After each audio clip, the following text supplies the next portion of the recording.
পুরো পৃথিবীব্যাপী।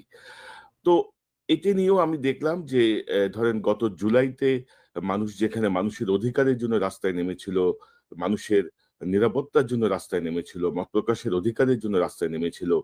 সেই জায়গাটায় আমরা গত কয়েক মাস ধরেই দেখছি যে বিএনপি, জামাত, এনসিপি মূলত এই ৩ টা দল ল্যাং মারামারি করছে। অর্থাৎ বিএনপিকে নিয়ে কিছু বললে, বিশেষ করে আমরা যারা কথা বলার চেষ্টা করি, বিএনপিকে নিয়ে কিছু বললে, বিএনপির কোনো সমালোচনা করলে দেখা যাচ্ছে যে বিএনপির ভাইয়েরা খুব নাখোশ হয়ে যাচ্ছে।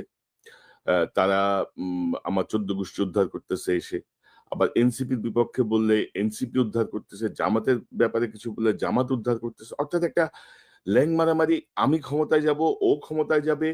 এই ১ বছরও হয় নাই জুলাই বিপ্লবের। আহতরা এখনো হসপিটালে তাদের অধিকার পাচ্ছে না। তাদের চিকিৎসা পাচ্ছে না ঠিকমতো, তাদের যে অভিযোগ। শহীদ পরিবারগুলো বিপন্ন অবস্থায় আছে। কিন্তু ক্ষমতার দ্বন্দ্ব, বিশেষ করে এনসিপি এর মধ্যে জড়িয়ে গেছে।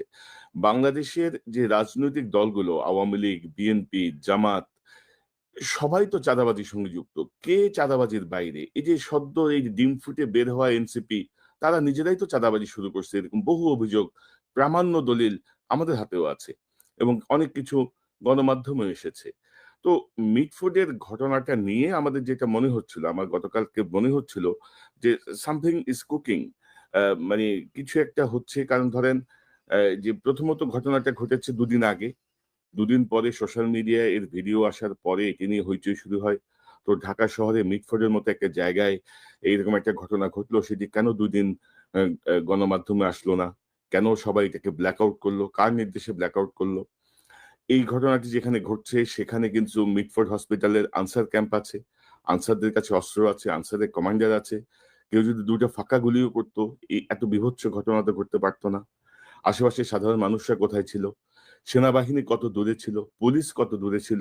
এবং আমি বেশ কিছু ফুটেজ দেখছিলাম যে এই ঘটনাটার সূত্রপাত হয় যেই সোহাগ যে ছেলেটি মারা গেছে, সেই ভেতরে যে ভাঙারি দোকানের ভেতরে তার প্রতিপক্ষকে প্রচন্ড চেয়ার দিয়ে প্রচন্ড আঘাত করে, সেখান থেকে মারামারি শুরু হয়। অর্থাৎ এটা কিন্তু ধরেন যে হুট করে রাস্তায় পেয়ে মেরে দিল এমন কোনো ঘটনা নয়। সেখানে ধরেন মিটফোর্ড এলাকায় এনএসআই বলেন, ডিজিএফআই বলেন, এসবি বলেন, ডিবি বলেন, প্রত্যেকের যে পরিমাণ কি বলবো ইনফর্মার থাকে, যে পরিমাণ আন্ডার কভার থাকে, সেখানে এই ঘটনাটি অত্যন্ত পরিকল্পিতভাবে ঘটানো হয়েছে।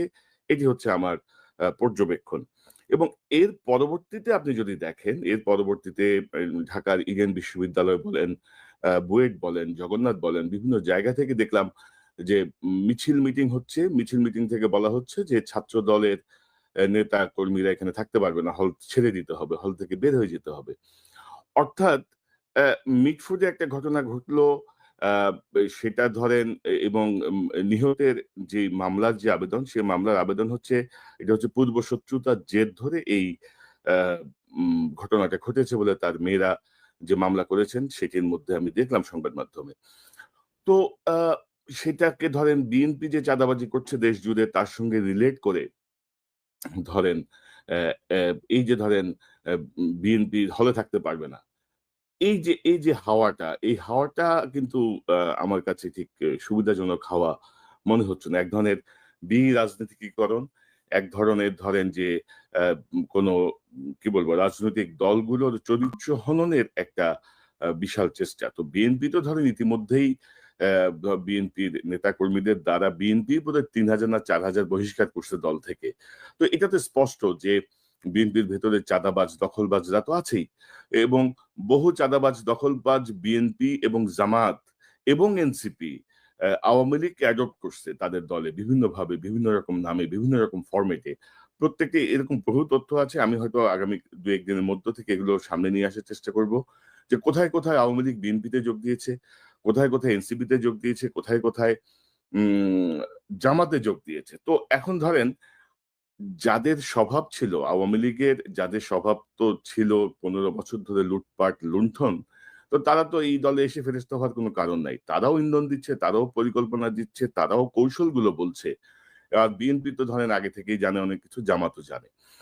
তো এই জায়গাগুলোয় ধরেন এই যে ল্যাং মারামারি ৩ টা দলের ক্ষমতায় যাওয়া, সরকারে যাওয়া, এগুলো নিয়ে যে ল্যাং মারামারি, তাতে কিন্তু ভয়ংকর রকমভাবে ক্ষতিগ্রস্ত হচ্ছে এই জুলাই বিপ্লব। অলরেডি বিপ্লব ক্ষতিগ্রস্ত হয়েই গেছে।